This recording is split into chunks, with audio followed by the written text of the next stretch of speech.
Buatan baju oleh anak-anak kompleks yang tersebar di kota Ambon. Salah satu pengusaha sablon, Felis, mengakui saat ini dirinya tengah sibuk mendesain banyak sekali baju kompleks. Felis mengatakan apalagi jelang Ramadan ini, permintaan pembuatan baju mengalami peningkatan. Tempat sablon yang beroperasi mulai dari pukul 9 pagi sampai dengan 8 malam itu telah menerima sekitar 200 buah permintaan selama Ramadan.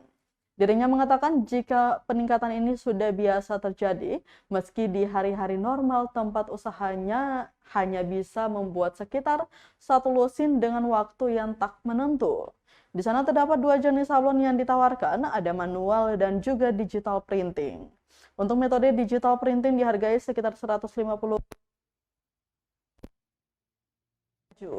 Anda hanya perlu menyerahkan desain produk atau bisa konsultasikan secara gratis di sana.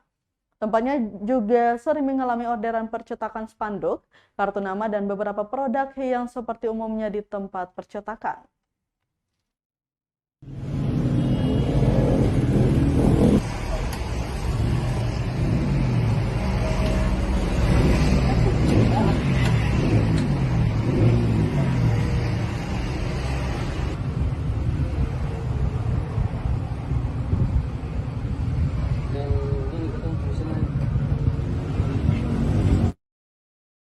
Terima kasih sudah nonton.